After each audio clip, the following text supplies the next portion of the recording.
safe, thought-find depth, and every conversation explores the art of thinking beyond the obvious. And today I have my special guest. She's the founder, personal advisor to hard network professionals, and of course, a fellow podcast host, none other than Miss Anne Benveniste.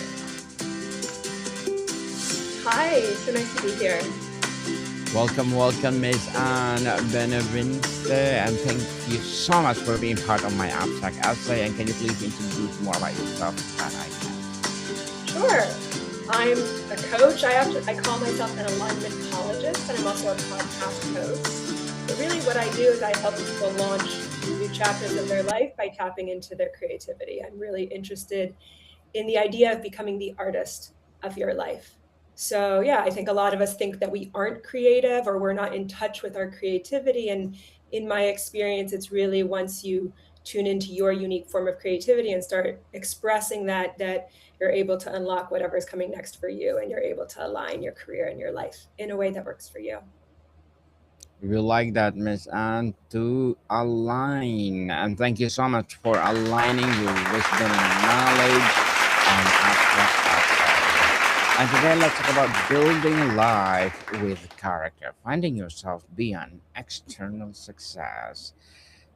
So, if you achieve every external goal you're currently chasing, the promotion, the income, the status, and woke up feeling exactly as empty as you today, would you admit it, or would you convince yourself you must have it because you finally won? Are you asking me or people in general? I'm asking your opinion. How would you do? Oh, yeah. I mean, I think a lot of people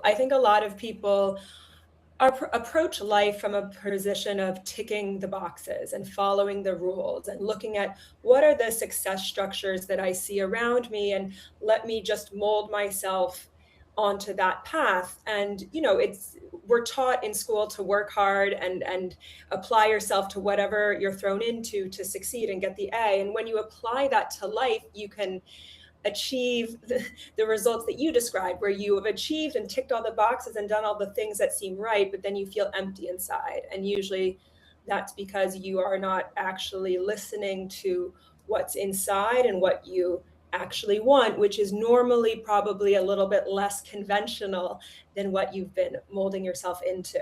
And I can talk more about that. I'm not sure I answered your question. Very well said, Miss Anne. Whose script are you living if you are trace the origin of your biggest life goals back to your source? Would you find your own voice at the beginning, or the expectation of parents, partners, peers, or culture that profits from your conformity? What's your question? So, what script are you living now? What script am I living now? Okay. Yes. Um, yeah, I mean, I think I spent a long time, doing just that, living or creating my life in a way that I thought other people, that I thought was the right way, what I saw around me, what my parents want, what the people in my upbringing were doing. And then it was about 10 years ago now, after I actually got fired from a job that I was trying to fit into, an early stage tech job. And that was the beginning of me saying, you know what, this approach to life isn't working. And I have to do things my own way, or follow my own script, as you would say. So, yeah, since then, that's how I ultimately became a coach in 2017, and started creating this career, which was much more unconventional at the time than it is now. And then by doing that professionally, that allowed the rest of my life to also start to develop its own unique flavor outside of maybe the traditional, friendships and social life that I was creating, but create something that was a little bit more creative and underground and alternative. So yeah, once you align part of yourself or fall off the script in one area of your life, it feels so good to be true to yourself that the rest of your life starts to follow. And that's what happened to me. Mm, indeed. Be you, people, authentically. What would you do with your life if you generally stopped caring about how it looked like on paper? If LinkedIn did not exist, if your high school reunion was canceled forever, if no one was keeping score. Yeah, I mean, I think that that's just it's a false way of living your life is to think about how it looks on LinkedIn or what people at my reunion will think. And actually, you'll always then be sacrificing what you want internally to do something you think is the right thing on the outside. But actually, what I find more and more these days is what people actually respect is you doing your own thing in your own way. And I think that's where the culture is going. And there might be some people who are still caught up in the narrative of I have to have this kind of career with this kind of title. But if you look at the generation, I mean, I'm a millennial. If you look at the generations beneath us, they're writing their own scripts. They are not doing stuff in the way that older generations did. And that's really where the culture is going. And I think that's what people really respect is when you're able to march to the beat of your own drum. If you go back to your high school reunion and you've created your own career and life on your own terms, the people who have sold out or not honored themselves are going to be feel jealous of you or feel envious or wonder how you did it or admire you for doing that. So yeah, that's how I answer that. Certainly. And Miss Anne, we are trying to grow without fully releasing what no longer serves us, isn't it? So, what identity, relationship, belief, or version of yourself are you still clutching that you are secretly known is already dead? Oh, that's a good question, Daniel. Thank you. um right now, I'll be really open. I have two opportunities in front of me in June. One is to go back to my 10-year MBA reunion and give a talk about my work to my whole class. And my work these days combines the tarot with these principles of creative living to help you unlock your next chapter. It's very creative and soulful and spiritual and like doesn't necessarily fit in the MBA box. Then I have this other option that's going to something called Spirit Weavers, which is a all female kind of retreat in Oregon where it's about connecting to feminine energy. It's very witchy, it's very spiritual, it's very healing. And I feel these two options and these dualities inside me. One is maybe the MBA is kind of the more masculine and like proving energy, and I need to fit into this mold in order to be accepted because that's why I did the MBA because I thought I needed to.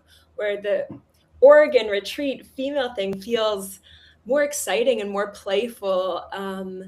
So yeah, I think for me it's kind of letting go of this more corporate identity and proving myself in that space and allowing myself to go into this like space that does not feel. I grew up in a very academic, masculine oriented environment, and so to go into this very feminine woo woo spiritual healing space and to own that and to say this is the community that I'm now building as part of my work, I think is where I'm leaning, but is about kind of deciding once and for all to like give up proving myself in the other space. Very well said, Miss Anne. When was the last time you felt clear or unmistakable yes or no in your body? A tightening or lightness, a surge of energy, and Mhm. talk yourself out because you cannot logically justify if it's someone else. Yeah. I think I like to call it follow the sparkle. And to me, that intuitive sense is a sparkle in the body. I think about a year ago, about a year and a half ago, I became interested in the tarot, and about a year ago, I really became obsessed, and I was studying it for hours every day. And I was like, this is so fun, but can I really like make this a part and parcel of my work? Can I really put this at the center when so much of my identity has been a non-woo, non-spiritual thing. So for a while last year, I was kind of rejecting this openness, this excitement, this sparkliness in my body around this thing that felt like not serious enough to own. But ultimately, what I find is like the most aligned things for you are actually the ones that you kind of reject at the start. You know, they feel good, but you're like, oh, that doesn't make sense. And like, how does that work? And it's that unconventionality that also feels good that's ultimately your truest aligned path. And so, you know, things had to fall apart and get super messy for me to finally say, okay, Anne, put the tarot at the heart of your work. And now that I'm honoring that and doing that, it feels a lot better, and things are starting to move. Mhm. Beautifully articulated, Miss Anne. If your intuition had a voice, what has been trying to tell you for the last year that you've been too busy, too scared, or too distracted to hear? Yeah, I mean, I think it's just more of this is that I think that I actually have through a number of things that have happened to me over the past couple of years, I actually think I have some sort of energetic connection, almost like a very sharp, strong intuition to things that cannot be seen or understood in that rational, scientific way. And really honoring that I have some sort of gift that needs to be nurtured and used in my work, you know, to help other people. So, yeah, I think it's just honoring that. And what I'm trying to do this year is to honor that. Through going to a bunch of different ways to grow that part of myself. Mm.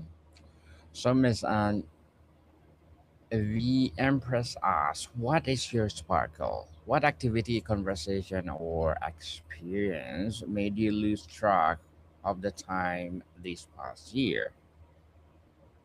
What What made me what made made me you feel more alive? yeah, what made me lose track of time? I mean, I keep talking about the tarot. I'm literally obsessed with the tarot. Really obsessed. I've spent so long learning it and absorbing myself in so many different books and thinking about that. I mean, I also love photography, and that's a big, you know, hobby of mine, and something that I'm cultivating and bringing more online. But yeah, I'm obsessed with the tarot, and I'm obsessed with destigmatizing it, and really seeing it as this really nice pictorial story about how to live a fulfilling life. I mean, all the themes in the tarot are the themes that help you connect to yourself, align, self actualize, and they're told in this pictorial way. You know, there's no figurehead, there's no dogma, you know, there's no problematic history that's baked into so many religions. I just think it's a really, really nice spiritual guide that can be adopted by anyone, no matter where you come from or no matter what you believe, because it's pictures and not words. So yeah, there's something to me super, super powerful about symbols, and I've kind of gotten also lost in the world of Carl Jung, and kind of better understanding symbology, and you know how all of that stuff, because you know when you look at a symbol in a tarot card, you're surfacing something that's subconscious, right? It's beneath the chatter of your everyday brain, and your subconscious wisdom is so wise. There's so much in your body that, you know, we can't hear. And so when you use imagery, right? And Carl Jung did a lot with dreams. Dreams is pictorial symbolization imagery, but tarot acts as in a similar way. It kind of it's like a mirror that's telling you something. Yeah, so I think it's super exciting, and I think, you know, strengthening your intuition is one of the most important skills to learn to align and to live a fulfilling life. And you know, so much of our intuition is masked by cheap dopamine in our phone and the overstimulation of today's environment. And you know, so reducing that and you know, strengthening it through a tool like the tarot is yeah, a really good use of time, in my opinion. Certainly, so Miss Anne, you used to like use tarot not to predict the future, but to strengthen intuition and recalibrate when you are not aligned. Mhm. Is that true? What practice in your life serves that purpose? Or if you have none, why it might? What do you mean, white mind? Yes. What instead of if you don't have a purpose right now of using the tarot? I do have a purpose for using the tarot, and to me, maybe I didn't misunderstood your question. Hmm. So you're using the tarot not to predict the future, right? So Correct. you're using to strengthen your intuition and recalibrate when you Yes, are not in alignment. that's exactly right. So what practice in your life serves that purpose? What do you the tarot? What do you mean? What practice serves that purpose? Let's say if you are in an alignment, Huh? if you do, what is that alignment is? What is that purpose of What's the your purpose? alignment? I see.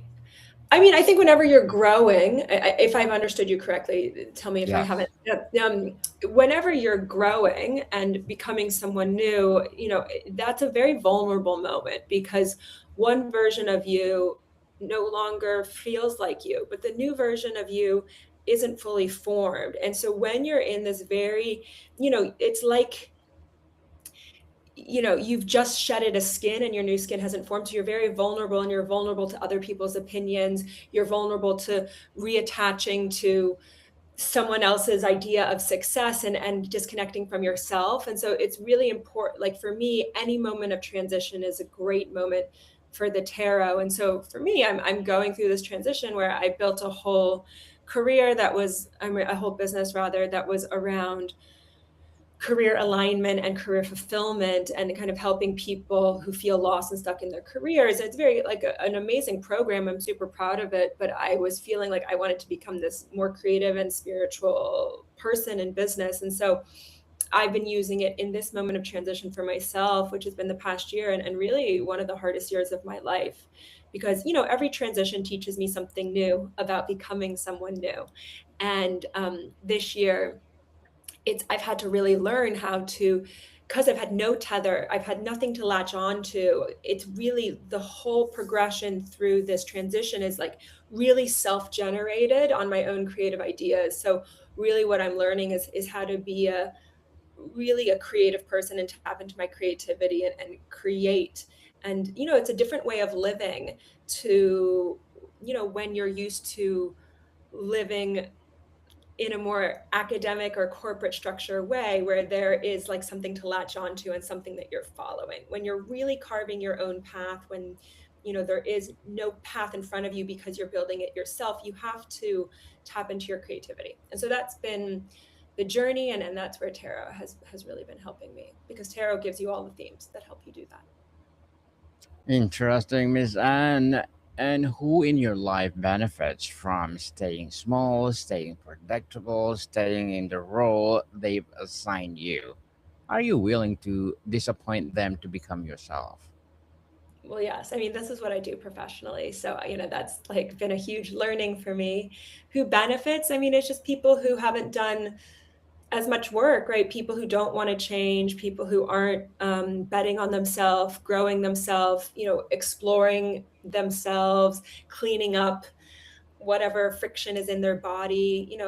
Those people will feel more comfortable if you don't grow and change, because then they can feel good about their own decisions. So when you go after your biggest dreams and you clean up how you're engaging with the world, that threatens people who haven't done that. So growth can sometimes be very lonely, because ultimately what happens the more you do this work is you have to shed, or the relationships you once have no longer click in the same way, unless those people are also doing a lot of work on themselves. And so sometimes I can feel super lonely because I've been doing so much work on myself for 10 years. It kind of gets to the point sometimes where yeah, a lot of people used to connect with you don't connect with in the same way. But then you find the people who are really there for you and really get you and support you. So it can, there's a shedding, but then also who you reconnect with is really soul affirming. Miss Anne, think about the last time you numbed out, scrolled, drank, ate, or distracted. What were you trying not to feel? What might this discomfort have been trying to tell you about what needs to change? Yeah. So, for me, like when I numb out, it's usually because I'm feeling insecure or just can't handle all of the, decisions that come with becoming someone new. It can be, for me, it can feel very overwhelming. Um, when you're becoming someone new, you have to process a lot of vulnerability, because you're doing things you've never done before.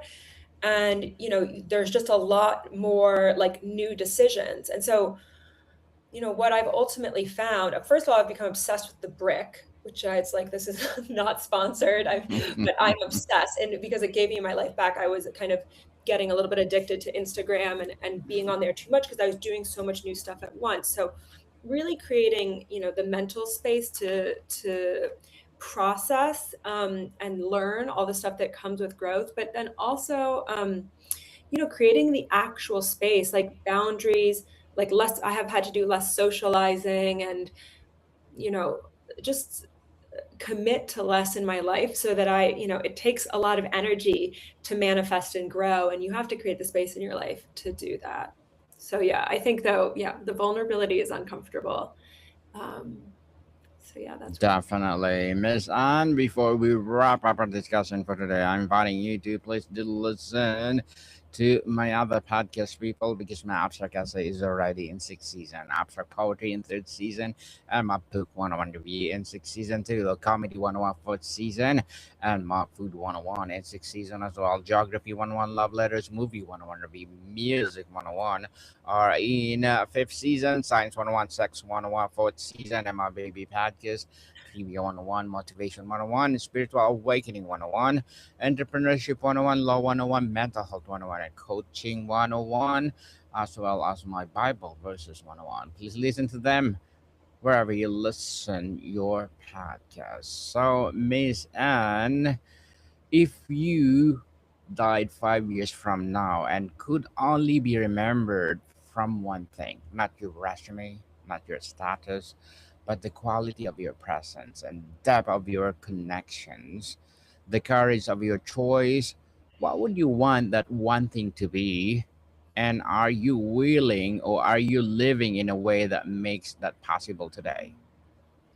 Um, Thank you for this question. I think that for me, it's really about helping people, connect to themselves and, through conversations with me and through being with me, just helping people feel more comfortable, to be themselves and explore themselves and express themselves and go out and create something that they're excited by.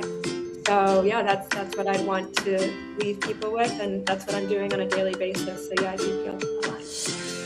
And congratulations, Miss Anne, for building your legacy to the world. Keep up the good work and let's empower people love your world through your podcast, through your knowledge and wisdom. And can you please invite our listeners to support your business or anything you want to promote on After Essay? Absolutely, yeah. You can find more about my work, on my Substack or on my website, and you can link that in the show notes. Daniel, but it's Yes, okay.